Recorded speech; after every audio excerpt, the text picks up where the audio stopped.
பிஹி, அவனுக்கு தெரியும் யார் தொழுதார் யார் தொழவில்லை, யார் நிரப்பமாக தொழுதார் யார் நிரப்பமாக தொழவில்லை, அல்லாஹ்வுக்கு தெரியும். இருந்தாலும் மலக்குகள் மத்தியிலே பகிரங்கப்படுத்துவதற்காக அல்லாஹ் கேட்கின்றான், கைப வஜத்தும் இபாத், என்னுடைய வாதிகளை அடியார்களை நீங்கள் எப்படி பார்த்தீர்கள்? அப்போ மலாய்க்கமார்களை பொறுத்தவரையில் கண்ட காட்சியை அப்படியே சொல்லுவார்கள். அவங்களுக்கெல்லாம் சம்திங் கொடுத்து தப்பையிலாது, அவன் எடுக்க போகிறதில்லை. அல்லாஹ்வுடைய பொறுப்பில் இருப்பவர்கள் எப்போ அலுவன மாய உமர்வும், அல்லாஹ் அவர்களுக்கு என்ன கட்டளை இருக்கின்றானோ அந்த கட்டளை அப்படியே நிறைவேற்றக்கூடியவர்கள். அவர்களிடத்திலே அதற்கு மாறு செய்யக்கூடிய தன்மை கிடையாது. ونعوذ بالله من شرور أنفسنا وسيئات أعمالنا من يهده الله فلا مضل له ومن يضلل فلا هادي له وأشهد أن لا إله إلا الله وحده لا شريك له وأشهد أن محمدا عبده ورسوله أما بعد. قال الله تعالى: الله لا إله إلا هو الحي القيوم لا تأخذه سنة ولا نوم له ما في السماوات وما في الأرض من ذا الذي يشفع عنده إلا بإذنه يعلم ما بين أيديهم وما خلفهم ولا يحيطون بشيء من علمه إلا بما شاء وسع كرسيه السماوات والأرض ولا يؤوده حفظهما وهو العلي العظيم. எல்லாம் வல்ல அல்லாஹு சுப்ஹானஹு வ தஆலாவை போற்றி புகழ்ந்து இறுதி தூதர் முஹம்மது முஸ்தபா ஸல்லல்லாஹு அலைஹி வஸல்லம் அவர்கள் மீதே ஸலவாத்தும் சலாமும் கூறிதன் பின், கண்ணியத்துக்குரிய பெரியார்களே, சகோதரர்களே, மாணவர்களே, தாய்மார்களே, சகோதரிகளே, உங்கள் அனைவர் மீதும் அல்லாஹ்வுடைய சாந்தியும் சமாதானமும் உண்டாவதாக. அஸ்ஸலாமு அலைக்கும் வரஹ்மத்துல்லாஹி வபரகாத்துஹு.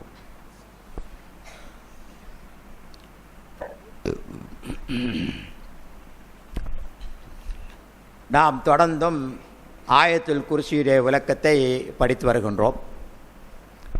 சென்ற பாடத்தில் ஆயத்துல் குர்சியுடைய 4வது வாக்கியம் லஹு மா ஃபிஸ் ஸமாவாதி வ மா ஃபில் அர்த், இந்த வசனத்துக்குரிய விளக்கங்களில் பல விளக்கங்களை சென்ற பாடத்திலே நாங்கள் பார்த்தோம். நான் ஆரம்பத்திலே கூறியது போல அல்லாஹ்வுடைய படைப்பினங்களில் மிக பிரம்மாண்டமான மிக விசாலமான 2 படைப்புகள் தான் வானங்களும் பூமியும்.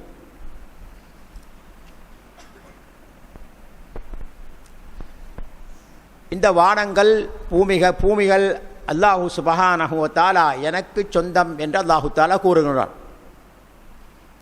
அப்படியானால் இந்த வானம் எப்படிப்பட்டது,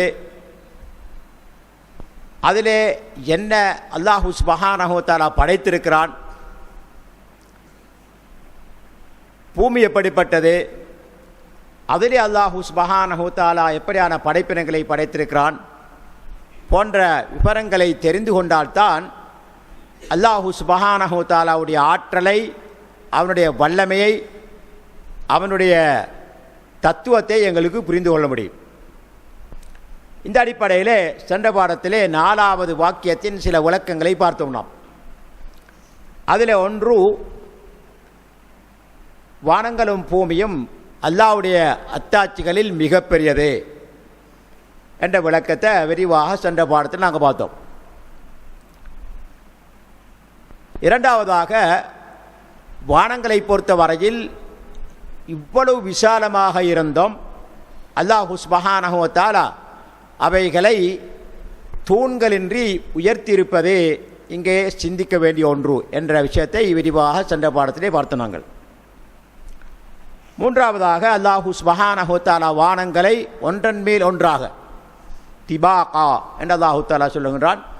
ஒன்றன் மேல் ஒன்றாக அல்லாஹ் சுப்ஹானஹு வ தஆலா படைத்திருக்கின்றான். நான்காவதாக, அல்லாஹ் சுப்ஹானஹு வ தஆலா முதலாவது வானத்தை, எங்களுக்கு தெரியக்கூடிய கீழ்வானத்தை நட்சத்திரங்களை கொண்டு அலங்கரித்திருக்கிறான். இது பற்றிய விளக்கங்களை சென்ற பாடத்திலே நாங்கள் பார்த்தோம்.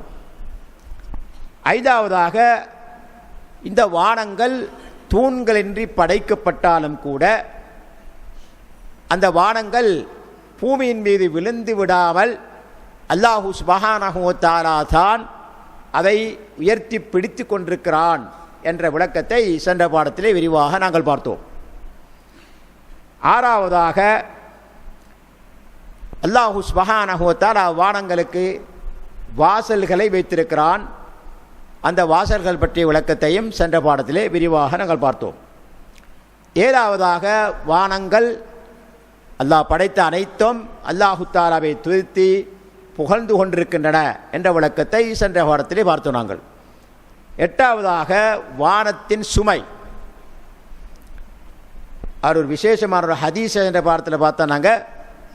அதாவது வானத்தில் 4 விரல்கள் அளவுக்கு இடமில்லாத அளவுக்கு மலாய்க்கமார்கள் தங்களுடைய நெற்றிகளை கீழே வைத்து அல்லாஹு தஆலாவுக்கு சுஜூது செய்து கொண்டிருக்கின்றார்கள். இதனால் வானத்தின் சுமை மிக கனமானது, எங்களால் கற்பனை செய்ய முடியாதது. இதனுடைய விளக்கத்தை ஹதீஸினூடாக சென்ற பாடத்தில் நாங்கள் பார்த்தோம்.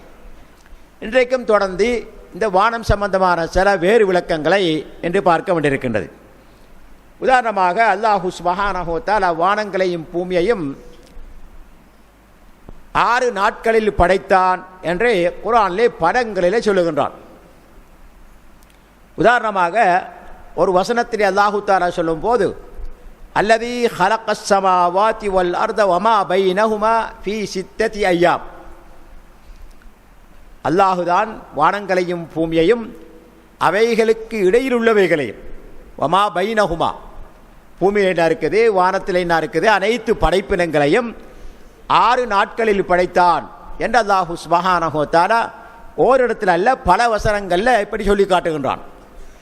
இதனால் இந்த 6 நாட்கள் என்ன என்ற விளக்கம் இன்ஷா அல்லாஹ் பின்னாலே உங்களுக்கு தெளிவாக தரப்படும். இன்னொரு வசனத்தில் அல்லாஹு தஆலா சொல்லும் போது வலகது ஹலக்னஸ் ஸமாவாதி வல் அர்த வமா பைனஹுமா ஃபீ 6 அய்யாம், நிச்சயமாக நாங்கள் வானங்களையும் பூமியையும் 6 நாட்களில் அவைகள் உள்ளவைகளையும் சேர்த்து 6 நாட்களில் படைத்தோம் என்று அல்லாஹு சுப்ஹானஹு வ தஆலா குறிப்பிடுவதை நாங்கள் பார்க்க முடிகின்றது. இப்படி கிட்டத்தட்ட 6-7 இடங்களில் வானங்களையும் பூமியையும் அல்லாஹு சுப்ஹானஹு வ தஆலா 6 நாட்களில் படைத்தான் என்பதை குறிப்பிடுகின்றான். இன்ஷா அல்லாஹ் சம்பந்தமான விளக்கம் பின்னால் வரும். அதுக்கு முன்னால் இந்த வானமும் பூமியும் இணைந்திருந்தன, ஒன்றாக இருந்தன. அதே அல்லாஹு சுப்ஹானஹு வ தஆலா வானங்களையும் பூமியையும் வேறாக பிரித்தெடுத்தான் என்று அல் குர்ஆன் சொல்லிக் கொண்டிருக்கின்றது. ஆரம்ப காலத்தில் அல்லாஹ் மனிதனை படைக்கிறதுக்கு முன்னால், இந்த உலகங்களை படைப்பதற்கு முன்னால் வானமும் பூமியும் ஒன்றாக இணைந்திருந்தன. அதை அல்லாஹு தஆலா பிரித்து வானங்களை வேறாகவும் பூமியை வேறாகவும் ஆக்கினான் என்று அல் குர்ஆனிலே குறிப்பிடுவதை நாங்கள் பார்க்க முடிகின்றது. அல்லாஹ் கூறுகின்றான், அவலம் யரல்லதீன கஃபரு அன்னஸ் ஸமாவாதி வல் அர்த கானதா ரத்கன் ஃபஃபதக்னாஹுமா. நிராகரிக்கக்கூடிய காவிர்கள் வானங்களை பூமியை நோட்டமிட்டு பார்க்க வேண்டாமா? அவைகள் இரண்டும் இணைந்திருந்தன. கானதா ரத்கன், ரத்கன் என்ற சொல்லுக்கு விளக்கம் சொல்லும் போது இணைந்திருந்தன, பிரிக்கப்பட்டிருக்கவில்லை என்று உலமாக்கள் முஃபஸ்ஸிரீன்கள் விளக்கம் சொல்லுகின்றார்கள். ஃபஃபதக்னாஹுமா, அதை நாங்கள் பிரித்தெடுத்தோம் என்று அல்லாஹு சுப்ஹானஹு வ தஆலா இங்கே ஹுமா என்று வானங்களை வேறாகவும் பூமியை வேறாகவும் அல்லாஹு சுப்ஹானஹு வ தஆலா பிரித்தெடுத்ததாக அல் குர்ஆனிலே குறிப்பிடுகின்றான். வஜஅல்னா மினல் மாஇ குல்ல ஷைஇன் ஹை அஃபலா யுமினூன். இதே நேரத்தில் அனைத்து உயிரினங்களையும் நீரை கொண்டே நாம் ஆக்கினோம் என்றும் இவர்கள் விசுவாசம் கொள்ள வேண்டாமா என்றும் அல்லாஹு சுப்ஹானஹு வ தஆலா ஏமை பார்த்து கேட்கின்றான். அப்போ இந்த அடிப்படையில் பார்க்கும்போது வானங்களும் பூமியும் ஏற்கனவே இணைந்திருந்தன. அதை அல்லாஹு சுப்ஹானஹு வ தஆலா பிரித்தெடுத்து 7 வானங்களாகவும் 7 பூமிகளாகவும் ஆக்கியிருக்கின்றான். வானங்களையும் பூமியையும் பிரித்தெடுத்த போது வானம் புகை மூட்டமாக இருந்தது என்றும் அல்லாஹு சுப்ஹானஹு வ தஆலா அல் குர்ஆனிலே கூறுகின்றான். பூமியை வானத்திலிருந்து பிரித்தெடுத்த பிறகு வானங்கள் துஹான், அதாவது புகை மண்டமாக இருந்தது என்று அல்லாஹு தஆலா குர்ஆனிலே குறிப்பிடுகின்றான். குர்ஆனில் அல்லாஹு தஆலா கூறும்போது சும்மஸ்தவா இலஸ் ஸமாஇ வஹிய துஹானுன், அதாவது வானத்தின் பால் அல்லாஹு தஆலா நோட்டமிட்டான். வஹிய துஹானுன், அதே புகை மூட்டமாக இருந்தது.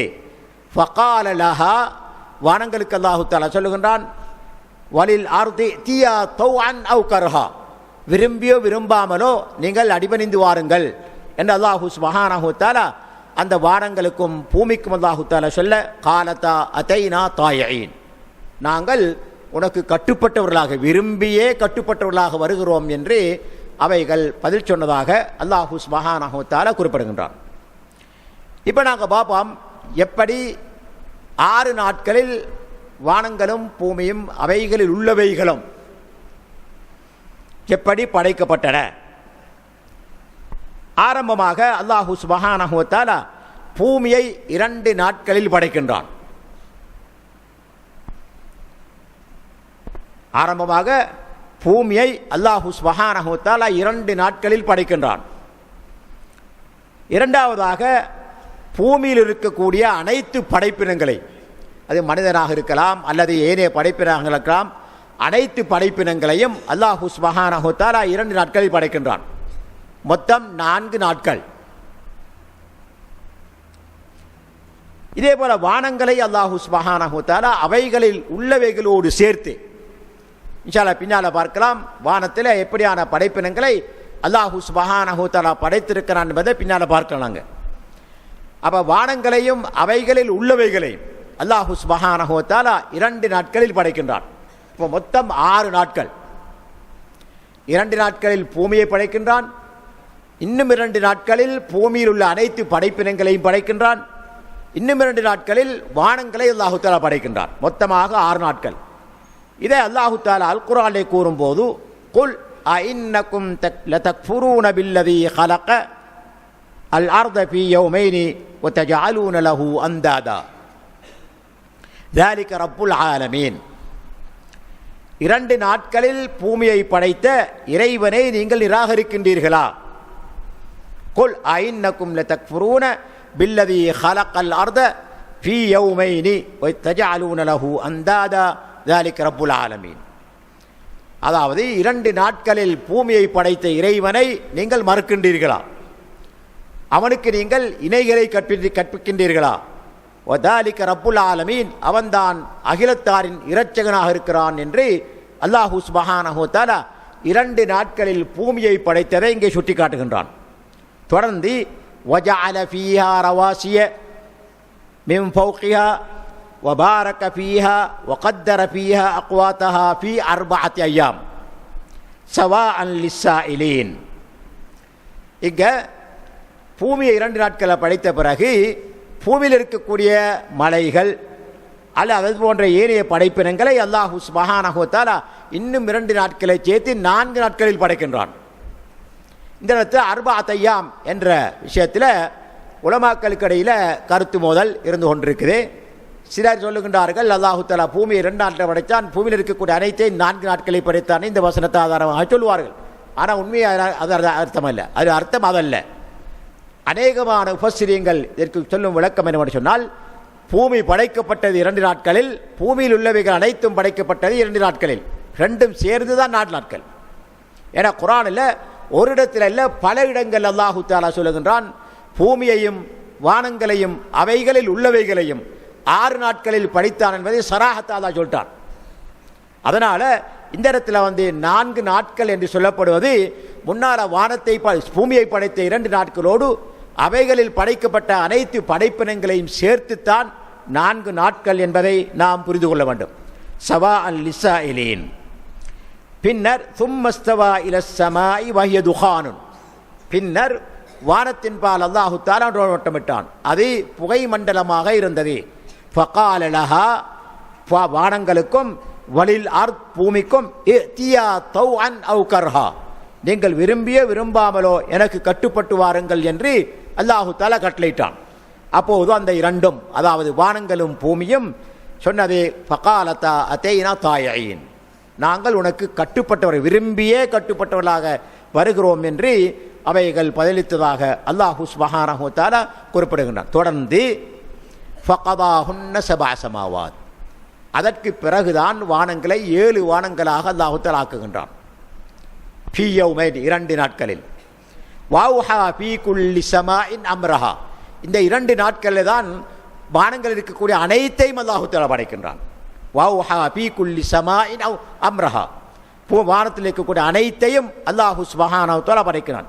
வஸய்யன்னா ஸமாஅ துன்யா பிமஸாபீஹ வ ஹிஃதா, கீழ்வானத்தை அதாவது முதல் வானத்தை அல்லாஹு தஆலா நட்சத்திரங்களை கொண்டு அலங்கரித்திருக்கின்றான். அதே நேரத்தில் ஷைத்தான் ஜின்களுக்கு பாதுகாப்பாகவும் அமைத்திருக்கிறான். ذَلِكَ تَقْدِيرُ الْعَزِيزِ الْعَلِيمِ, இது மிகைக்கவனாகிய யாவற்றையும் அறிந்தவனாகிய அல்லாஹ்வுடைய ஏற்பாடாக இருக்கின்றது என்று அல்லாஹு தஆலா குர்ஆனில் குறிப்பிட்டான். இந்த விஷயங்கள் 41ஆம் அத்தியாயம் 9ஆம் வசனத்திலிருந்து 12ஆம் வசனம் வரைக்கும் சொல்லப்பட்டிருப்பதை நாங்கள் பார்க்க முடிகின்றது. அப்போ முஜ்மலாக சொல்லப்பட்ட அதாவது 6 நாட்களில் வானங்களையும் பூமியையும் அவைகள் உள்ளவைகளையும் அல்லாஹு தஆலா படைத்தான் என்ற அந்த அதாவது உறுதியாக சொல்லப்பட்ட அந்த விஷயத்துக்கான விளக்கம் இந்த வசனங்களில், அதாவது 41ஆம் அத்தியாயம் 9ஆம் வசனத்திலிருந்து 12ஆம் வசனம் வரைக்கும் அல்லாஹ்வினால் தெளிவுபடுத்தப்பட்டிருப்பதை நாங்கள் பார்க்க முடிகின்றது. இதனால் எங்களுக்கு எந்த சந்தேகமும் இல்லை. அதாவது முழுமையாக வானங்களும் பூமியும் படைக்கப்பட்டது, அவைகள் உள்ளவைகளும் படைக்கப்பட்டது 6 நாட்களைத்தான். அதில் 2 நாட்களில் பூமியை படைத்தான், இன்னும் 2 நாட்களில் 4 நாட்களில் மொத்தமாக 4 நாட்களில் பூமியில் உள்ள அனைத்தையும் அல்லாஹு தஆலா படைத்தான். இன்னும் 2 நாட்களில் வானத்தையும் அவைகளில் உள்ளவைகளையும் அல்லாஹு தஆலா படைத்தான் என்பதை நாம் புரிந்து கொள்ள முடிகின்றது. இப்போ நாங்கள் பார்ப்போம், இந்த வானங்களில் சில பூமிக்கு பின்னால் வருவோம். இந்த வானங்களில் அல்லாஹு சுப்ஹானஹு வ தஆலா எப்படியான படைப்பினங்களை படைத்திருக்கிறான் என்பதை பற்றி பார்ப்போம். எங்களால் கற்பனை பண்ண முடியாத படைப்பினங்களை அல்லாஹு சுப்ஹானஹு வ தஆலா வானங்களை படைத்திருக்கிறான். அவை எல்லாவற்றையும் தொகுத்து சொல்வது என்பது சாத்தியமில்லாத விஷயம்.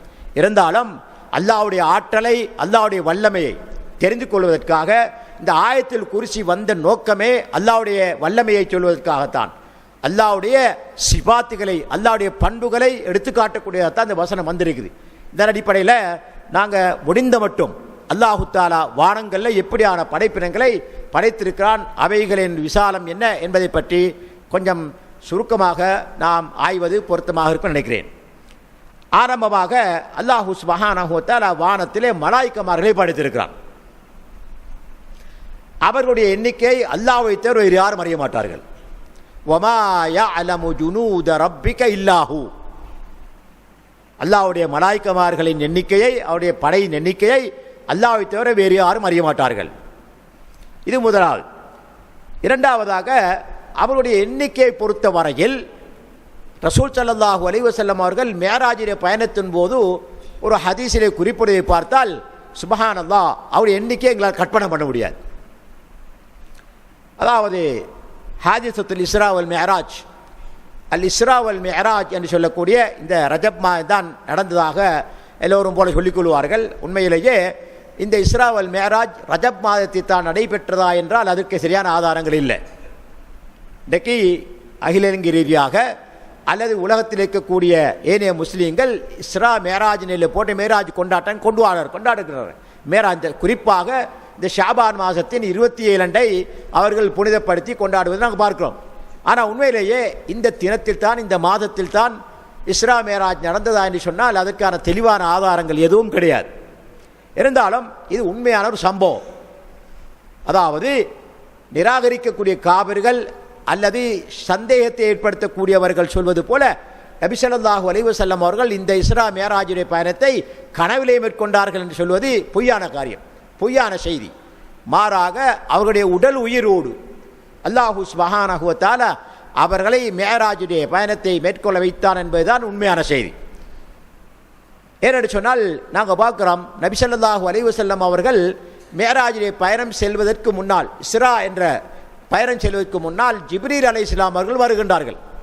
வந்து அவர்கள் அதாவது மக்காவில் இருக்கக்கூடிய ஹரமுக்கு பக்கத்தில் அவங்க ரசூல் ஸல்லல்லாஹு அலைஹி வஸல்லம் அவர்கள் உறங்கிக் கொண்டிருக்கிறார்கள். அவர்கள் அழைத்து சென்று இஸ்ராவுடைய பயணத்தை மேற்கொள்வதற்கு முன்னால் அவருடைய நெஞ்சை பிளக்கின்றார்கள்.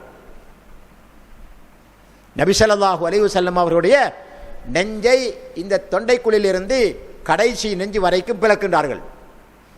பிளத்து அவருடைய உள்ளத்தில் இருக்கக்கூடிய கசடுகளை, அதாவது மனித உள்ளத்தில் கசடு இருக்குது, பொறாமை இருக்குது, வஞ்சகம் இருக்குது, எல்லாம் இருக்குது, இவைகள் அனைத்தையும் ஜம்சம் தண்ணீரை கொண்டு கழுவி துப்புரவு செய்கின்றார்கள்.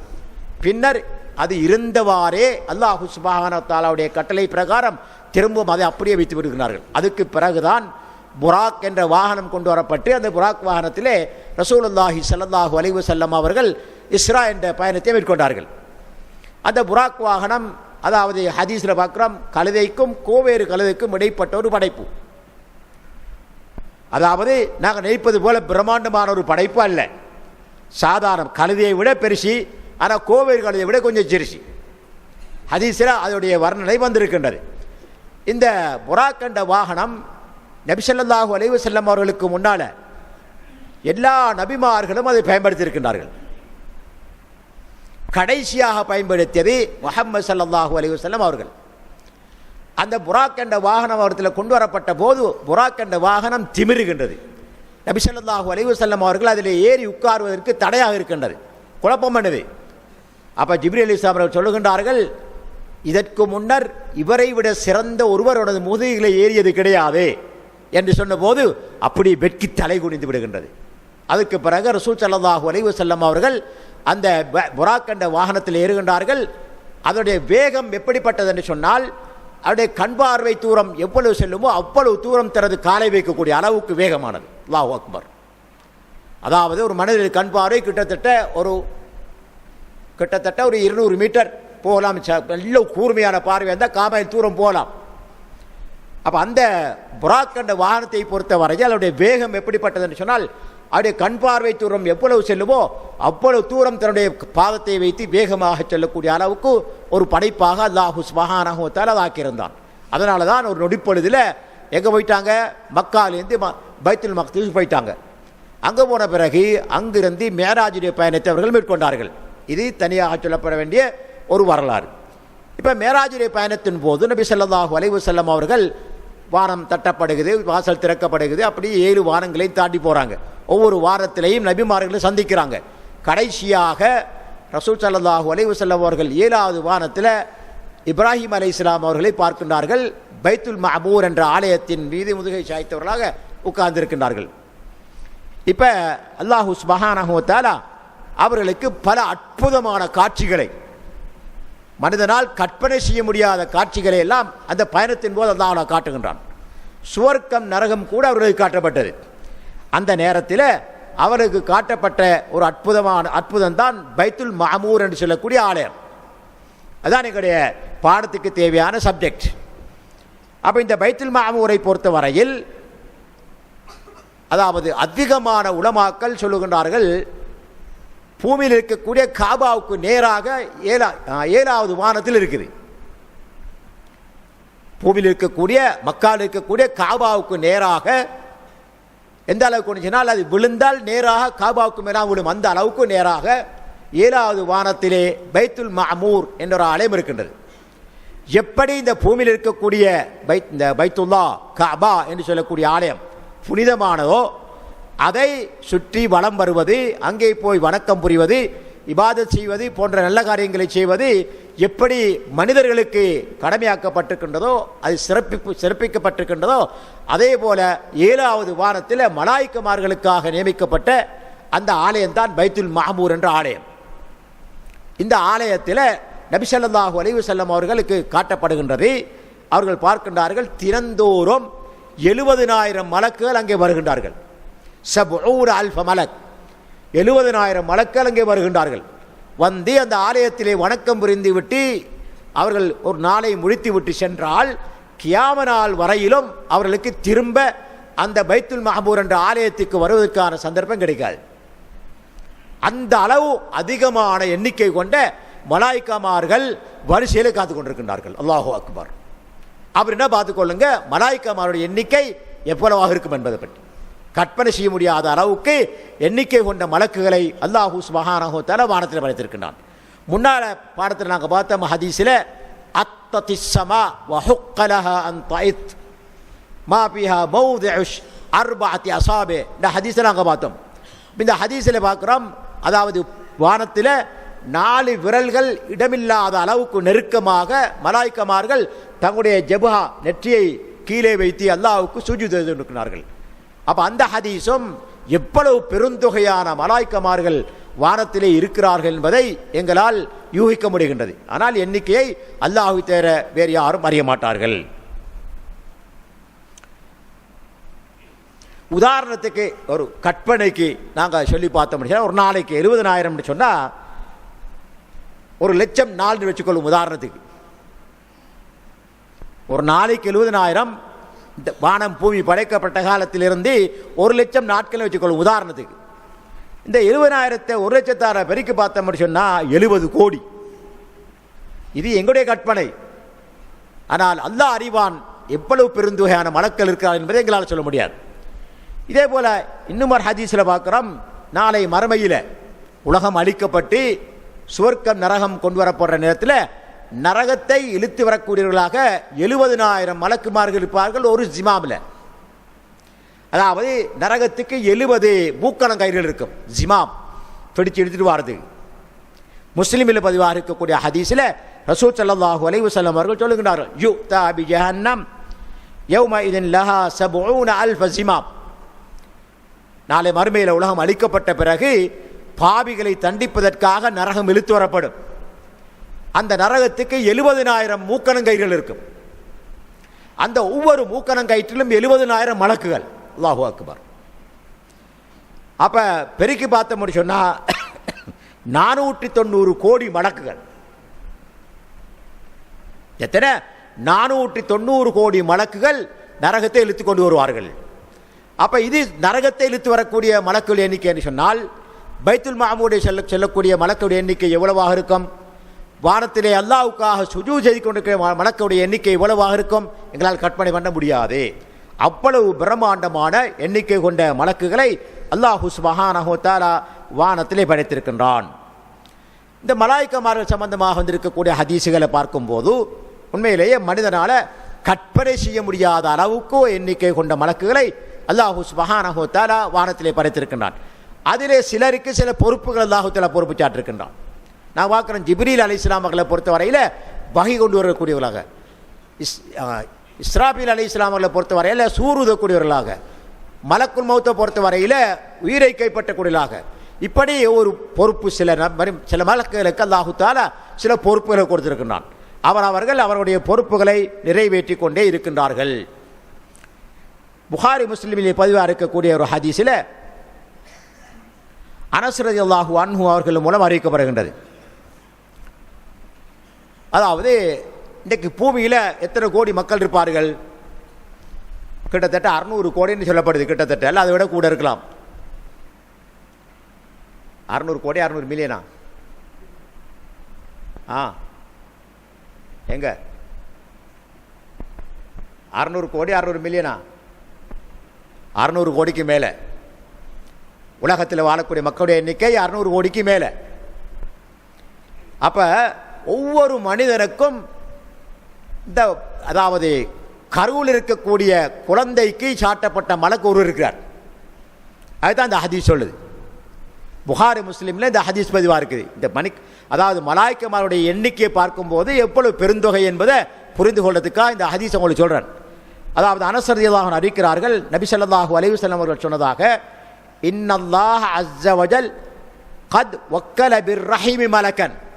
ஒவ்வொரு ரஹீமுக்கும், அதாவது தாய் வயிற்றில் இருக்கக்கூடிய ஒவ்வொரு கருவுக்கும் ஒரு மலக்கு அல்லாஹ் தஆலா பொறுப்பு சாட்டுகிறான். ஃபயகூல், அந்த மலக்குடைய பொறுப்பு என்ன? அந்த கரு உருவானத்திலிருந்து குழந்தையாக வெளியே வருகின்ற வரையிலும் அவருக்கு பொறுப்பு கொடுக்கப்பட்டது. ஒரு குறிப்பிட்ட காலத்துக்கு பிறகு அந்த மலக்கு சொல்லுவார், யார் ஐ ரப் நுத்ஃபா, இன்னமும் இந்திரிய துளியாகவே இருக்குது என்று சொல்லுவார். அது கொஞ்சம் காலம் போக நாங்கள் இருக்க ஹதீஸில் பார்த்தோம், 40 நாட்களுக்கு இந்திரிய துளியாக இருக்கும். அதுக்கு பிறகு 40 நாட்களுக்கு என்ன அலக்காவாக இருக்கும். அதுக்கு பிறகு முதுகாவாக இருக்கும். அதுக்கு பிறகு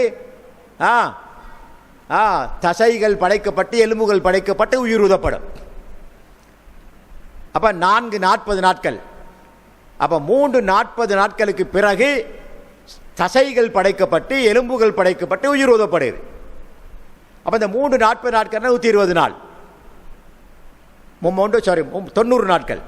அப்ப 120வது நாள்ல அந்த குழந்தைக்கு தசைகள் எலும்புகள் படைக்கப்பட்டு உயிர் ஊதப்படுகின்றது.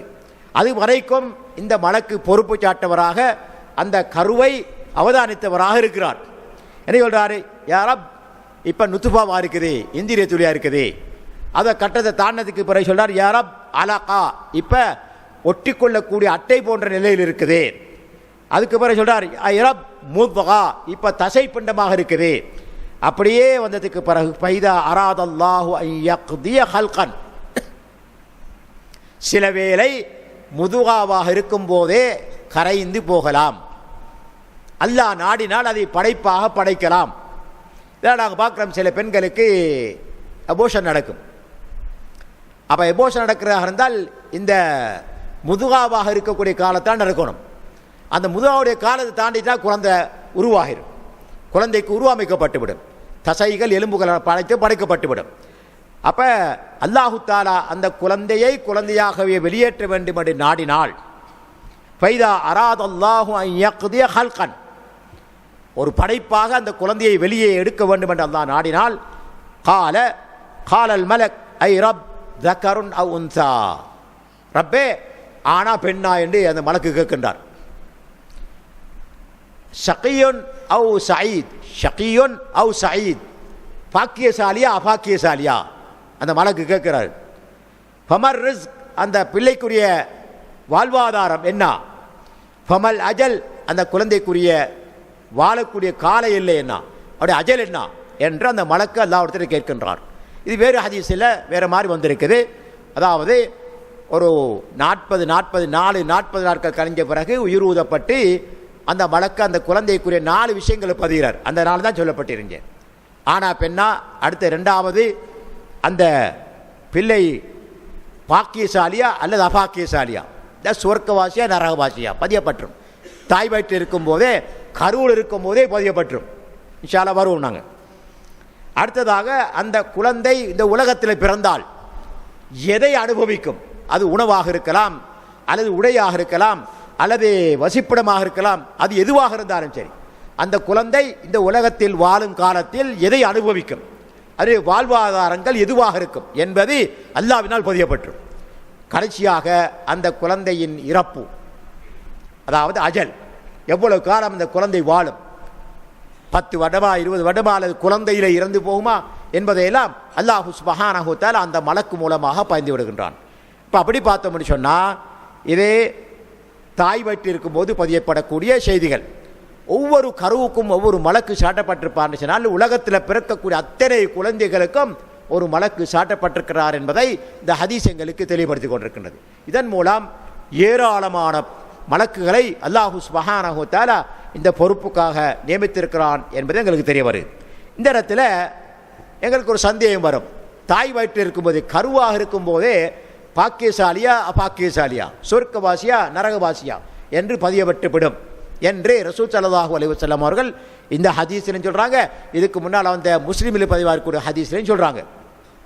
அப்படியானால் எங்களுக்கு ஒரு சந்தேகம் வரும். சஹாபாக்களுக்கு அந்த சந்தேகம் வந்துச்சு. யார் ரசூலுல்லாஹ், அப்படியானால் நாங்கள் என்னத்துக்கு அமல் செய்யணும்? ஃபபிமல் அமல் என்று கேட்குறாங்க சஹாபாக்கள். தாய் வயிற்றில் கருவாக இருக்கும்போதே சொர்க்கவாசி நரகவாசி என்று எழுதப்படும் என்று சொன்னால், பாக்கியசாலி அபாக்கியசாலி என்று பதியப்படும் என்று சொன்னால், எதுக்காக நாங்கள் அமல் செய்ய வேண்டும்? அப்படியே விட்டுற வேண்டிய, அல்லாஹ்வுடைய பதிவோடு விட்டுற வேண்டியதானே என்று சஹாபாக்கள் கேட்டார்கள். எங்களுக்கும் அந்த சந்தேகம் வரலாம். அந்த சந்தேகத்துக்கான பதிலை ரசூல் ஸல்லல்லாஹு அலைஹி வஸல்லம் அவர்கள் பின்வருமாறு சொன்னார்கள். குல்லுன் முயஸ்ஸருன் லிமா குலிக லஹு, இஅமலு இஅமலு ஃபகுல்லுன் முயஸ்ஸருன் லிமா குலிக லஹு. நீங்க அமல் செய்யுங்க, நல்ல காரியங்களில் ஈடுபடுங்க. எவருக்கு பாக்கியசாலி என்று பதியப்பட்டிருந்தோ, சுவர்க்கவாசி என்று பதியப்பட்டிருந்தோ, அவருக்கு அந்த சுவர்க்கம் செல்லக்கூடிய செயல்கள் இலகுவாக இருக்கும்.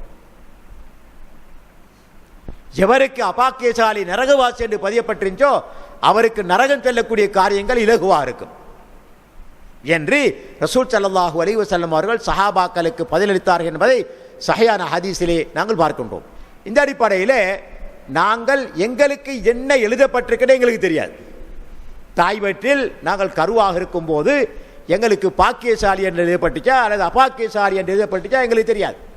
சுவர்க்கவாசியா நரகவாசியா என்று எங்களுக்கு தெரியாது.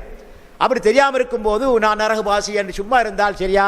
இல்லை, நாங்கள் யோசிக்கணும், நான் சுவர்க்கவாசியாக இருக்கணும். எனவே சுவர்க்கம் செல்லக்கூடிய அமல்கள் எங்களுக்கு இலகுவாக இருக்க வேண்டும். அந்த அடிப்படையில் சுவர்க்கம் செல்லக்கூடியவர்களாக இருந்தால், பாக்கியசாலியாக இருந்தால், அவருக்கு சுவர்க்கம் செல்லக்கூடிய காரியங்கள் செய்வது இலகுவாக இருக்கும், இன்பமாக இருக்கும், அவருக்கு சுகண்டியாக இருக்கும், அது விருப்பத்துக்குரியதாக இருக்கும் என்பதை ரசூலுல்லாஹி ஸல்லல்லாஹு அலைஹி வஸல்லம் அவர்கள் எங்களுக்கு தெளிவுபடுத்துகின்றார்கள். இதே போல நரகவாசி என்று பதியப்பட்டிருந்தால் அது அவன் தலையை குத்தி கர்ணம் போட்டாலும் கூட அந்த அமல்கள் அவனுக்கு நிச்சயமாக, அதாவது நல்ல அமல்கள் செய்வது இலகுவாக இருக்க மாட்டாது. இதை நாங்கள் தெளிவாக புரிஞ்சு கொள்ள வேண்டும். இந்த அடிப்படையில் அல்லாஹு தஆலா எங்களை படைத்திருக்கிறான், அவனிடத்தில் எங்களுக்கு கேட்க முடியாது, ஏன் இப்படி செய்தான்னு கேட்க முடியாது, அல்லாஹ் அறிந்தவன். இது அல்லாஹ்வுடைய அறிவோடு சம்பந்தப்பட்டது, இல்முல் கைபோடு சம்பந்தப்பட்டது. அதான் அல்லாஹு தஆலாவுக்கு நாங்கள் கட்டுப்படுறோம். அவனுக்கு எதுவுமே மறையாது, அவனுடைய அறிவு விசாலமானது. அந்த அறிவோடு சம்பந்தப்பட்ட விஷயம்தான் இது. அவனுக்கு தெரியும் இன்னார் பாக்கியசாலி எழுதப்பட்டிருந்தால் அவன் நிச்சயமாக சுவர்க்கம் செல்லக்கூடிய அமல்களை செய்வான் என்பது அல்லாஹ்வுக்கு தெரியும், அதனால் இதுக்கான் பாக்கியசாலி. இதே போல நரகவாசி என்று எழுதியிருப்பான் சொன்னால் அவன் நிச்சயமாக நரகம் செல்லக்கூடிய அமல்களை தான் செய்வான் என்பது அல்லாஹ்வுக்கு தெரியும். செஞ்சத்துக்கு போறான் தெரிய முடிச்சுன்னா அல்லாஹ்வாக இருக்க முடியாது. செய்ய முந்தைய அல்லாஹ்வுக்கு தெரியும், படைக்க முந்தைய படைப்பினங்களை பற்றி அறிந்து வந்தார் அல்லாஹ். அதனால் அவன் ரப்பா நாங்கள் ஏற்றுக்கொண்டிருக்கிறோம், அதனால் அவனுக்கு நாங்கள் அடிமையாக இருக்கிறோம். அதனால் இது அல்லாஹ்வுடைய அறிவோடு சம்பந்தப்பட்ட விஷயம். எனவே இதில் நாங்கள் முரண்பட வேண்டிய அவசியம் கிடையாது.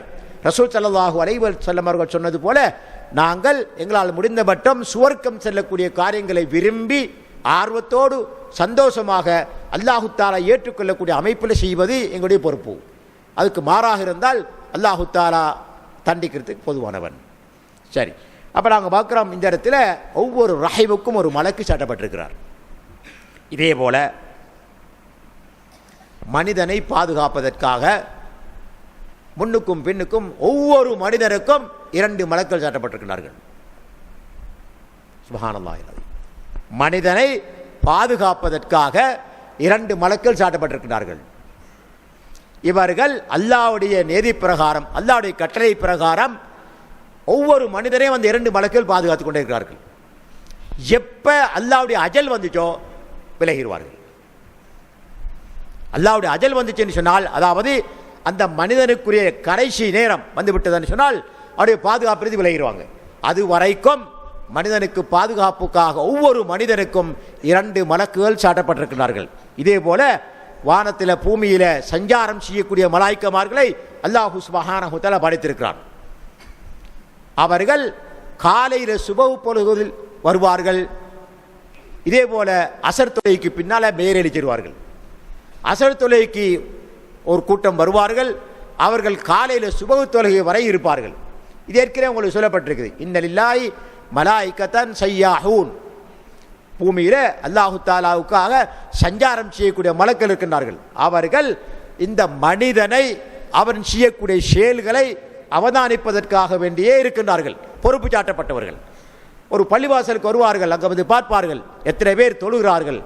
காலை சுபஹ்ல வந்தால் அவர்கள் பார்த்த காட்சிகளை அப்படியே அசர் வரைக்கும் பார்ப்பார்கள். பார்த்துவிட்டு அசர் தொழுகை முடிந்த பிறகு வானத்தை நோக்கி செல்வார்கள்.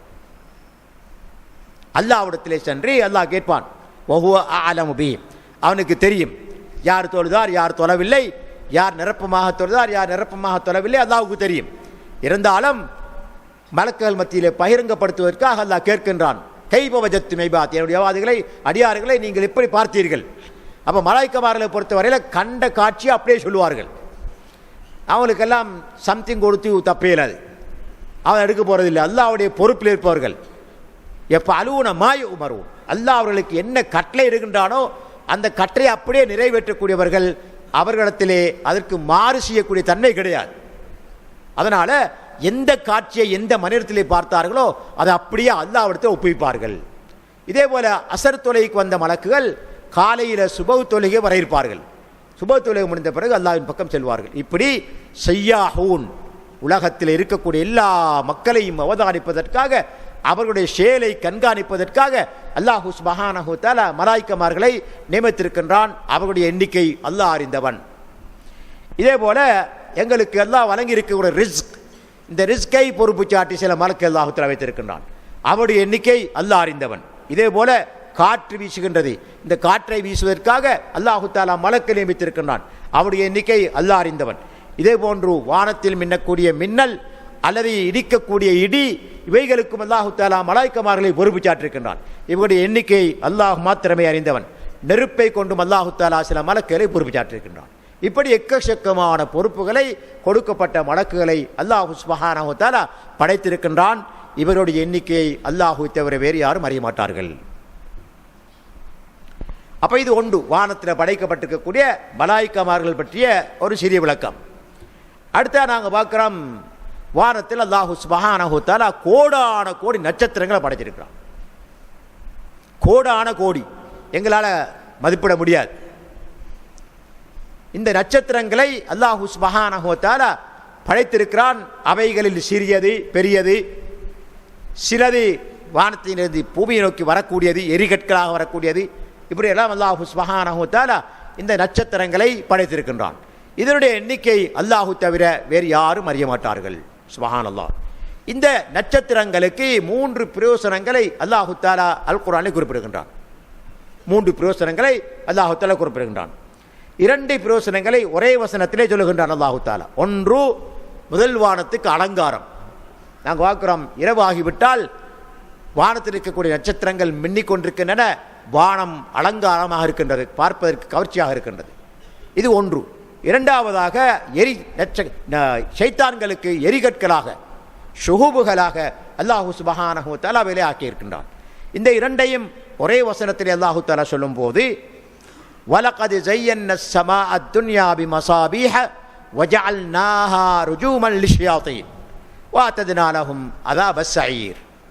நாங்கள் முதல் வானத்தை நட்சத்திரங்களை கொண்டு அலங்காரம் செய்திருக்கிறோம், அதே போன்று அவைகளை ஷைத்தான்களுக்கு எரிகற்களாக ஆக்கியிருக்கிறோம் என்று அல்லாஹு தஆலா குறிப்பிடுகின்றான்.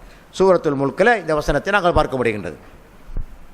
இன்னொரு வசனத்தை அல்லாஹு தஆலா சொல்லும்போது, வஸய்யன்னா ஸமாஅ துன்யா பிமஸாபீஹ வஹிஃதா ذلك تقدير العزيز العليم. அதாவது வானத்துக்கு அலங்காரமாக இந்த நட்சத்திரங்களை படைப்பிடிப்பது போலவே அவைகளை வானத்துக்கு பாதுகாப்பாகவும் அல்லாஹு தஆலா ஆக்கியிருக்கின்றான். இது சம்பந்தமாக சில விளக்கம் நான் உங்களுக்கு சொல்லியிருக்கிறேன். அதாவது ஒரு காலத்தில் நபி ஸல்லல்லாஹு அலைஹி வஸல்லம் அவர்கள் பிறப்பதற்கு முன்னால் பூமியில் இருக்கக்கூடிய ஷைத்தான் ஜின்கள் ஒருவருடைய தோளில் ஏறி இன்னொரு தோல் ஏறி வானம் வரைக்கும் செல்வார்கள். சுப்ஹானல்லாஹ். அந்த ஆட்டை அல்லாஹ் கொடுத்திருந்தான் அவங்களுக்கு. வானத்துடைய வாசலுக்கு பக்கத்தில் போய் ஒட்டு கேட்கிறது. என்னது? வானத்தில் இருக்கக்கூடிய மலாய்க்கமார்கள் என்ன பேசிக்கொள்கின்றார்கள், அன்றைய தினம் அல்லாஹ்வுடைய கட்டளையாக எது பிறப்பிக்கப்பட்டது என்பதை வானத்தின் வாசனூடாக ஒத்து கேட்பார்கள். இது நபி ஸல்லல்லாஹு அலைஹி வஸல்லம் அவர்கள் பிறப்பதற்கு முன்னால் நடந்து கொண்டிருந்துச்சு. அந்த ஒரு உண்மை, அதாவது அல்லாஹ் சுப்ஹானஹு வ தஆலா ஜிப்ரீல் அலைஹிஸ்ஸலாம் அவர்கள் மூலமாக ஒரு செய்தியை சொல்லும்போது, அந்த செய்தி 7 வானத்தில் கூடிய மலாய்க்கமார்களுக்கும் எத்தி வைக்கப்படும். அப்போ மலாய்க்கமார்கள் தங்களுக்குள் பேசிக்கொள்வார்கள், அல்லாஹ்வுடைய கட்டளை இன்றைக்கு இதுதான் அப்படின்னு போல். அது உண்மை. அந்த உண்மையை ஒத்துக்கேட்டு விட்டு அந்த உண்மையோடு சேர்த்து 99 பொய்களை கலப்பார்கள். 99 பொய்களை கலப்பார்கள். பூமியில் இருக்கக்கூடிய ஷைத்தான்கள், மனித ஷைத்தான்கள் கலந்து மனிதர்களை வழிகெடுப்பதற்காக இந்த ஒரு உண்மையோடு சேர்த்து அந்த 99 பொய்களையும் சொல்வார்கள். ஒரு உண்மை மட்டும் சத்தியமாக நடக்கும், மற்ற 99 பொய்யா இருக்கும். ஆனால் மக்கள் நம்புவாங்க, மக்கள் நம்புவார்கள். இப்படி ஒரு நிலை இருந்து கொண்டுருச்சு. அப்போ அல்லாஹ் சுப்ஹானஹு வ தஆலா இறுதி வேதம் இறக்கப்பட போகுது, இறுதி நபி அனுப்பப்பட போகிறார். முஹம்மது ஸல்லல்லாஹு அலைஹி வஸல்லம் அவர்கள் நபியாக அனுப்பப்பட போகின்றார்கள். இறுதி வேதம் இறக்கப்பட போகுது. இப்போ இந்த ஷைத்தான் ஜின்கள் இப்படி வானத்துக்கு சென்று வாசனூடாக ஒத்து கேட்டு அல்லாஹ்வுடைய வகையை களவெடுப்பார்கள், அதோடு சேர்த்து பொய்யை கலப்பார்கள் என்றதனால அல்லாஹ் சுப்ஹானஹு வ தஆலா வானத்துக்கு பாதுகாப்பு போட்டான். வானத்துக்கு பாதுகாப்பை போட்டுட்டான். சூரத்துல் ஜின்னை பிரட்டி பாருங்க, இந்த வரலாறு அப்படியே அழகா வருது. சூரத்துல் ஜின்னில் அழகா அல்லாஹ் சொல்றான். சரியா? அப்ப குர்ஆன்ல வருது, வன்னா லமஸ்ன ஸமா, ஜின்கள் சொல்றார்கள். சூரத்துல் ஜின்ல ஜின்கள் சொல்லுகின்றார்கள், வன்னா லமஸ்ன ஸமா, வானத்தை நாங்கள் நோட்டமிட்டு பார்த்தோம். ஃபவஜத்னாஹா முலிஅத் ஹரசன் ஷதீதன் வஷூபா, ஜின்கள் சொல்கிறாங்க, நாங்கள் ஆரம்பத்தில் போய் செய்தியை களவெடுத்துட்டு வந்தோம், இப்போ வானத்தை நோட்டமிட்டு பார்த்தோம், அங்கே என்ன செய்யப்பட்டிருக்குது, கடுமையான பாதுகாப்பு போடப்பட்டிருக்குது. சரியா, மூலி நிரப்பப்பட்டிருக்குது. சரியா, ஹரசன் பாதுகாப்பு, ஷதீதன் கடுமையான, ஷுஹுபா அதற்கு ஆயுதம் என்ன, வானத்தில் இருக்கிற நட்சத்திரங்கள். சுப்ஹானல்லாஹி அல் அஸீம். தொடர்ந்து வன்னா குன்னா நகூது மின்ஹா மகாஇத லிஸ்ஸம். இதுக்கு முந்தினாங்க அங்கே போய் வானத்தில் உட்கார்ந்து கொண்டு காதை வச்சு எங்கட செய்திகளை களவெடுப்போம்னாங்க.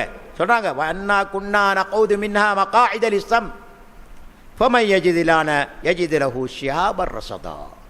இப்போ போனால் நட்சத்திரங்கள் எரிகற்களாக எங்களுக்கு எரியப்படுது என்று அல்லாஹு சுப்ஹானஹு வ தஆலா இந்த செய்தியை குர்ஆனில் சொல்கிறான். அதனால் வானம் ஏற்கனவே பாதுகாப்பற்றதாக இருந்துச்சு. அல்லாஹ் அப்படி வச்சிருந்தாங்க, அல்லாஹ்வுடைய நியதி. என்னென்னு சொன்னால் இறுதி வேதம் பாதுகாக்கப்பட வேண்டும். அதுக்கு முன்னால் வந்த எந்த ஒரு வேதத்துக்கும் அல்லாஹ் தஆலா பாதுகாப்பு உத்தரவாதம் வழங்கல்ல. அது தௌராத்தாக இருந்தாலும் சரி, இஞ்சிலாக இருந்தாலும் சரி, அல்லது ஜபூராக இருந்தாலும் சரி, அல்லது சுஹூபராக இருந்தாலும் சரி, அனைத்துக்கும் அல்லாஹ் சுப்ஹானஹு வ தஆலா பாதுகாப்பு உத்தரவாதம் வழங்கல்ல. அதனால் இன்றைக்கு நாங்கள் பார்க்குறோம், இன்றைக்கு கிறிஸ்தவர்கள்ட்ட யூதர்கள்ட்ட இருக்கக்கூடிய வேத புத்தகங்களை பார்த்தோம்னா ஒன்று கொண்டு முரண். அப்போ இறுதி நபி பிறக்கப் போகின்றார்கள், இறுதி வேதம் இறக்கப்பட போகின்றது. குர்ஆனுக்கு முன்னர் வந்த எந்த ஒரு வேதத்துக்கும் அல்லாஹ் சுப்ஹானஹு வ தஆலா பாதுகாப்பு உத்தரவாதம் வழங்கவில்லை. இறுதி வேதமாகிய அல் குர்ஆனுக்கு மட்டும்தான் அல்லாஹ் சுப்ஹானஹு வ தஆலா பாதுகாப்பு உத்தரவாதம் வழங்கியிருக்கிறான். இன்னா நஹ்னு நஸ்ஸல்ன ذிக்ர் வ இன்னா லஹு லஹாஃபிதுன். நிச்சயமாக நாங்கள் அல் குர்ஆன் என்ற திக்ரை நாங்கள் தான் இறக்கி வைத்தோம், அதை பாதுகாக்கும் பொறுப்பு எங்களுடையது என்று அல்லாஹு தஆலா சொல்லியிருக்கான். இதனால தான் இந்த ஷைத்தான்கள் களவெடுப்பதை அல்லாஹு சுப்ஹானஹு வ தஆலா ஒற்று கேட்பதை தடை செய்வதற்காக வேண்டி வானத்துக்கு நட்சத்திரங்களை கொண்டு பாதுகாப்பு வழங்குகின்றான். இது இரண்டாவது பிரயோசனம். ஒரு பிரயோசனம் வானத்துக்கு அலங்காரம், முதலாவது வானத்துக்கு அலங்காரம், இரண்டாவது பிரயோசனம் பாதுகாப்பு, வானத்துக்கு பாதுகாப்பு. மூன்றாவது பிரயோசனம் திசை அறிவதற்காக அல்லாஹு சுப்ஹானஹு வ தஆலா இந்த நட்சத்திரங்களை வானத்தில் வைத்திருக்கிறான். சுப்ஹானல்லாஹ். குர்ஆனில் அல்லாஹு தஆலா சொல்லும், அலாமாத் தால் திசையை காட்டக்கூடிய அடையாளங்களாக, வபின் நஜ்மி ஹும் யஹ்ததூன், இந்த நட்சத்திரங்களை கொண்டுதான் அவர்கள் தங்களுடைய வழிகளை கண்டுபிடிக்கிறார்கள் என்று அல்லாஹு சுப்ஹானஹு வ தஆலா 16வது அத்தியாயம் 16வது வசனத்திலே கூறுகின்றான். இன்னொரு வசனத்தில் சொல்லும்போது சராஹத்தாக அல்லாஹ் சொல்றான், வஹுவல்லதி ஜஅல லக்குமுன் நுஜூம லிதஹ்தது பிஹா ஃபீ ظுலுமாத்தில் பர்ரி வல் பஹர் கத் ஃபஸ்ஸல்னல் ஆயாத்தி லிகௌமி யஅலமூன். சுப்ஹானல்லாஹ். இதில் தெளிவாக அல்லாஹ் சொல்றான், அதாவது இந்த நட்சத்திரங்கள் மனிதனுக்கு திசை காட்டக்கூடியது. எந்த திசையில் நாங்கள் போகிறோம், அதே கடலாக இருந்தாலும் சரி, தரையாக இருந்தாலும் சரி. சராஹத்தா வஹுவல்லதி, அவன்தான் ஜஅல லக்குமுன் நுஜூம லிதஹ்தது, நட்சத்திரங்களை உங்களுக்கு வழிகாட்டிகளாக நீங்கள் வழி காண்பதற்காக வைத்திருக்கிறான். பிஹா, அதை கொண்டு வழி கண்டுபிடிப்பதற்காக ஃபீ ظுலுமாத்தில் பர்ரி வல் பஹர், அதாவது பூமியில் இருள் வேளையில், கடலில் இருள் வேளையில். பகலில் திசையை கண்டுபிடிக்கிறான் சில வேளை, ஆனால் இரவையில் திசை கண்டுபிடிக்க கஷ்டமாக இருக்கும், எந்த பக்கம் போகிற எங்களுக்கு தெரியாது. அப்போ கடலாக இருந்தாலும் சரி, தரையாக இருந்தாலும் சரி, இரண்டிலும் இரவு வேளையில் ظுலுமாத்தில் இருள் வேளையில் திசையை கண்டுபிடிக்கக்கூடியதாக அல்லாஹ் சுப்ஹானஹு வ தஆலா இந்த நட்சத்திரங்களை ஆக்கி வைத்திருக்கிறான் என்பதை இந்த வசனத்திலே அல்லாஹ் சுப்ஹானஹு வ தஆலா சொல்லி காட்டுகின்றான். இந்த அடிப்படையில் இந்த நட்சத்திரங்கள் படைக்கப்பட்டிருப்பது 3 பிரயோசனங்களுக்காக என்பதை தெளிவாக நாங்கள் புரிந்து கொள்ள முடிகின்றது. இது விரிவாக சொல்லப்பட்டவைகள். இதற்கு பிறகு நிறைய வானத்தில் இருக்கின்றன. அவைகளெல்லாம் தனித்தனியாக விவரிப்பது என்பதை சாத்தியமில்லாத விடயம். உதாரணமாக கோடிக்கணக்கான கோள்களை அல்லாஹு தஆலா வானத்தில் படைத்திருக்கிறான். எங்களால் கற்பனை பண்ண முடியாது. அந்த கோள்களில் ஒன்றுதான் பூமி. இன்ஷா அல்லாஹ் அந்த பூமி சம்பந்தமாக பின்னால் வரக்கூடிய பாடங்களை நாங்கள் பார்ப்போம். அதல்லாமல் கோடிக்கணக்கான கோள்கள் வானத்தில் இருக்குது. இன்றைக்கு ஆய்வு செஞ்சவர்கள் திகைத்து போய் நிற்கிறாங்க. இவைகள்லாம் ஆய்வு செய்து பார்த்ததுக்கு பிறகு நிச்சயமாக இவைகளை படைத்த ஒரு படைப்பாளன், சகல சக்தியும் உள்ள ஒருவன், வல்லமையில் ஒருவன் இருக்க வேண்டும் என்பதை ஏற்றுக்கொள்கின்றார்கள். மறுக்க முடியல. இதுக்காகத்தான் இது சொல்லப்படுகிறது. எனவே வானத்தில் அல்லாஹு சுப்ஹானஹு வ தஆலா கவாகிப் என்று சொல்லக்கூடிய ஏராளமான கோள்களை, எண்ணற்ற கோள்களை படைத்திருக்கின்றான்.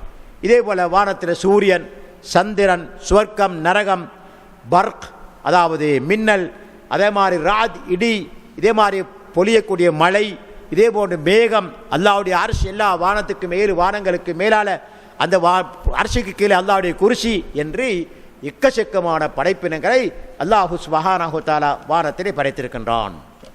இப்படி அடுக்கிக் கொண்டே போகலாம். இவைகள் எல்லாம் தனித்தனியாக விரிக்கப்பட வேண்டியவைகள். இந்த தர்சோடு சேர்த்து விவரிப்பது என்பது கொஞ்சம் கடினமான வேலை.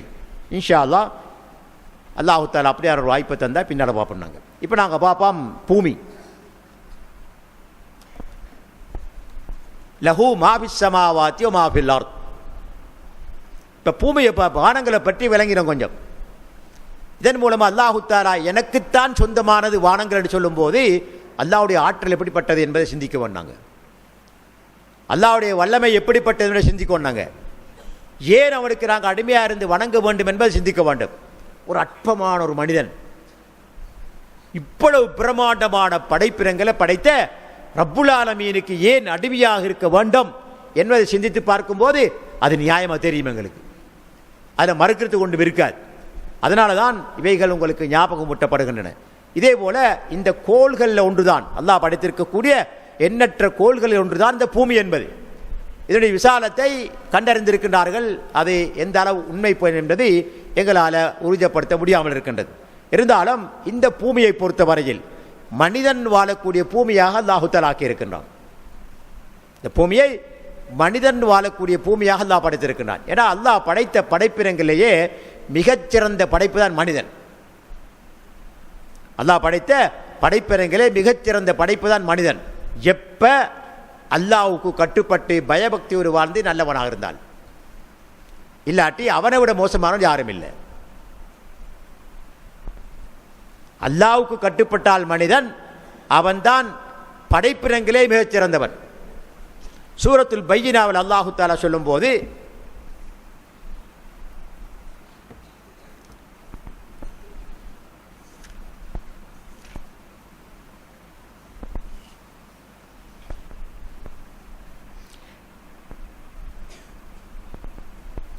வமா உமிரு இல்லா லியஅபுதுல்லாஹ்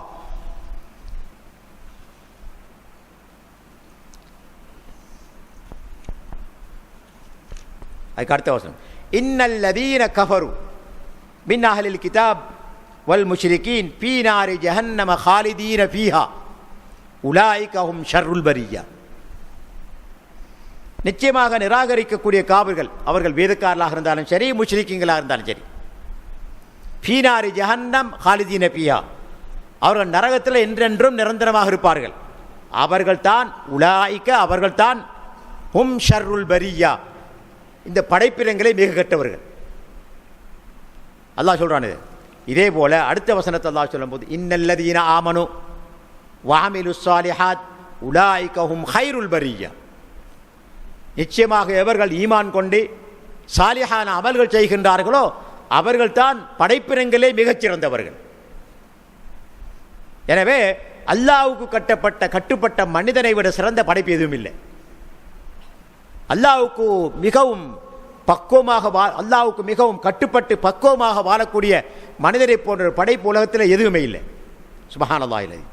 அல்லாஹ் சராத்த இன்னல்லதீன ஆமனு வஅமிலுஸ் ஸாலிஹாத், நிச்சயமாக எவர்கள் ஈமான் கொண்டு சாலிஹான அமல்கள் செய்கின்றார்களோ உலாயிக, அவர்கள்தான் ஹும் கைருல் பரிய்யா, அவர்கள்தான் படைப்பினங்களிலேயே மிகச்சிறந்தவர்கள். சுப்ஹானல்லாஹ். அதனால இந்த மனிதன் வாழக்கூடிய இடமாக இந்த பூமி அல்லாஹ் தஆலா ஆக்கி வைத்திருக்கின்றான்.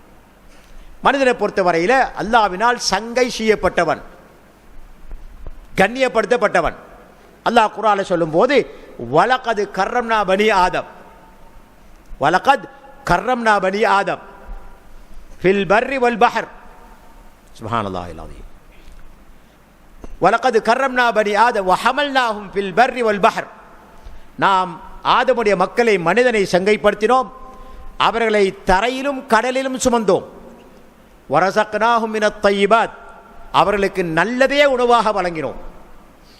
வஃபத்தல்னாஹும் அலா கஸீரின் மிம்மன் ஹலக்னா தஃதீலா, நாம் படைத்த அதிகமான படைப்பினங்களில் அவனை நாங்கள் சிறந்தவனாக ஆக்கி வைத்திருக்கின்றோம். சுப்ஹானல்லாஹ். அப்போ அல்லாஹ் வாக்களிக்கிறான். அப்போ மனிதரை பொறுத்தவரையில் ஒரு சிறந்த படைப்பு. இந்த படைப்பு இந்த பூமியெல்லாம் படைக்கப்பட்டிருக்கு.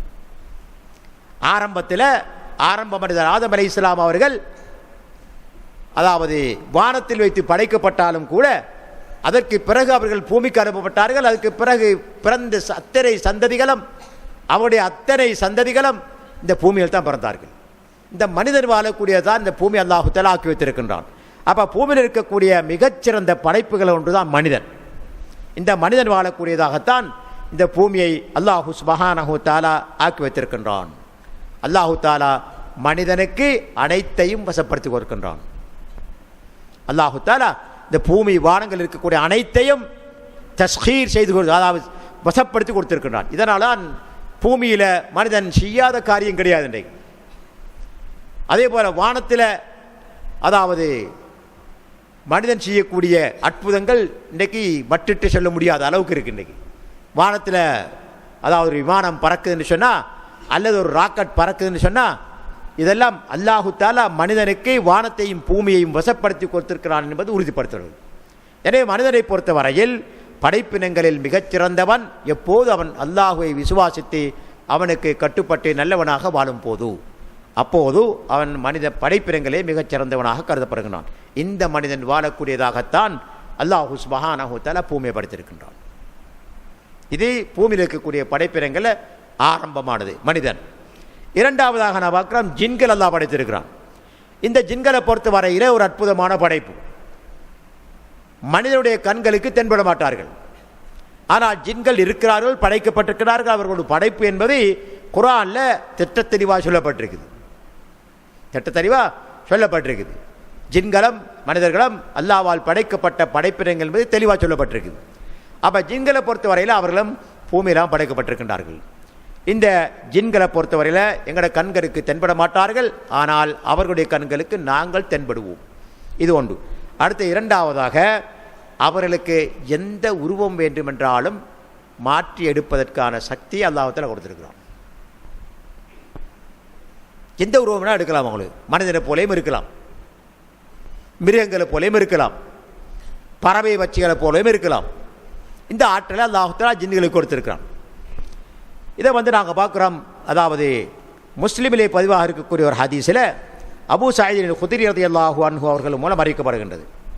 சொல்கிறார்கள், சமிஅத்து ரசூலல்லாஹி ஸல்லல்லாஹு அலைஹி வஸல்லம் யகூல், நபி ஸல்லல்லாஹு அலைஹி வஸல்லம் அவர்கள் சொல்வதை நான் செய்யமடுத்தேன் என்று அபூ சயீத் குத்ரி ரலியல்லாஹு அன்ஹு அவர்கள் அறிவிக்கின்றார்கள். இன்ன பில் மதீனதி நஃபரன் மினல் ஜின் கத் அஸ்லமு. மதீனாவில் இருக்கக்கூடிய ஜின்கள் சிலர் இஸ்லாத்தை ஏற்றிருக்கின்றார்கள். நபி ஸல்லல்லாஹு அலைஹி வஸல்லம் அவர்கள் மனுஜின் இரு இனத்தினருக்கும் தான் நபியாக அனுப்பப்பட்டார்கள். இந்த குர்ஆனை பொறுத்தவரையில் 2 இனங்களுக்கும் தான் வேதம். மனிதர்களுக்கும் இதே இறுதி வேதம், ஜின்களுக்கும் இதே இறுதி வேதம். அவங்க அல் குர்ஆனை தான் பின்பற்ற வேண்டும். ஜின் என்ற அத்தியாயத்தை வாசி பார்த்தீங்கன்னா உங்களுக்கு தெரியும். அதாவலே சொல்லப்பட்டு அப்படி. அப்போ ரசூல் ஸல்லல்லாஹு அலைஹி வஸல்லம் சொல்கிறாங்க, மதீனாவில் இருக்கக்கூடிய சில ஜின்கள் இஸ்லாத்தை ஏற்றிருக்கின்றார்கள். சரியா?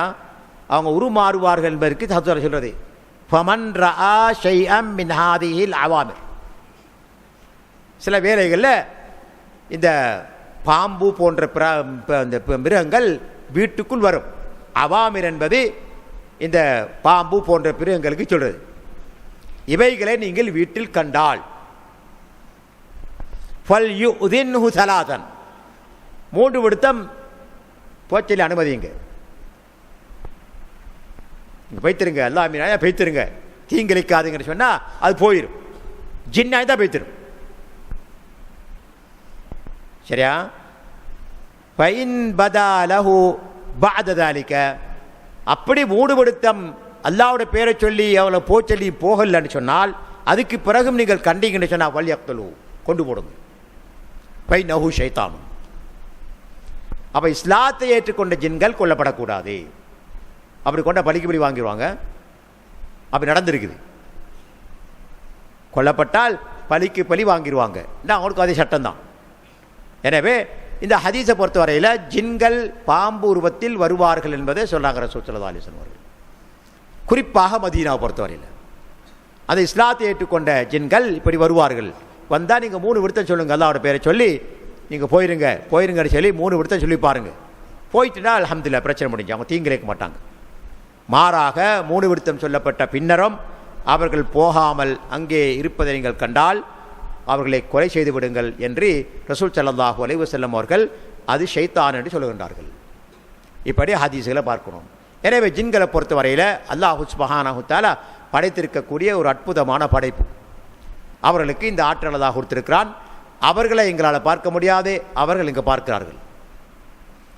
அவர்கள் எந்த உருவத்திலும் வருவார்கள், அந்த உருவம் எங்களால் என்ன என்று கண்டுபிடிக்க முடியாது. அது ஜின்னா அல்லாட்டி வேறு மரங்களை கண்டுபிடிக்க முடியாது. சில சமயங்களில் தெரிய வரலாம், அல்லாஹு ஆலம். எனவே இந்த பூமியில் படைக்கப்பட்ட படைப்பினங்களில் அடுத்தது ஜின்கள். இந்த மனிதன் ஜின்களுடைய எண்ணிக்கையை பொறுத்தவரையில் சுப்ஹானல்லாஹ் இன்றைக்கு கோடிக்கணக்கில் இருப்பதை நாங்கள் பார்க்குறோம். ஜின்களை பொறுத்தவரை எவ்வளோ இருக்காரோ அல்லாஹு ஆலம். ஆனால் மனிதனை பொறுத்தவரையில் மதிப்பீடு செய்யப்பட்டிருக்குது, அளவிடப்பட்டிருக்குது, எண்ணிக்கை செய்யப்பட்டிருக்குது. ஒவ்வொரு நாட்டிலையும் எத்தனை மனிதர்கள் வாழ்கின்றார்கள், எத்தனை ஆண்கள், எத்தனை பெண்கள், எத்தனை குழந்தைகள் என்றெல்லாம் கணிப்பீடு செய்யப்பட்டிருக்கின்றன. இத்தனை கோடி மனிதர்கள், இத்தனை கோடி ஜின்கள் எல்லாம் இந்த பூமியிலே வாழ்ந்து கொண்டிருக்கின்றார்கள் என்பதை நாம் புரிந்து கொள்ள வேண்டும். இவைகள் அனைத்தும் அல்லாஹ்வுக்கு சொந்தமானவை. இன்ஷா அல்லாஹ் அடுத்த பாடத்தில் பார்ப்போம் தொடர்ந்து வரக்கூடிய விஷயங்களை. எல்லாம் வல்ல அல்லாஹ் சுப்ஹானஹு வ தஆலா பேசிய எனக்கும் கேட்டுக்கொண்டிருந்த உங்களுக்கும் மார்க்கத்தில் தெளிவான விளக்கத்தை தந்து அதை புரிந்து கிரகித்து வாழ்க்கையில் செயல்பட்டு ஜன்னத்துல் ஃபிர்தௌஸ் என்ற சுவர்க்கம் நிலைய அருள் பாலிப்பானாக என்று கேட்டு விடைபெறுகின்றேன். வாஹிர் தாவானா அல்ஹம்துலில்லாஹி.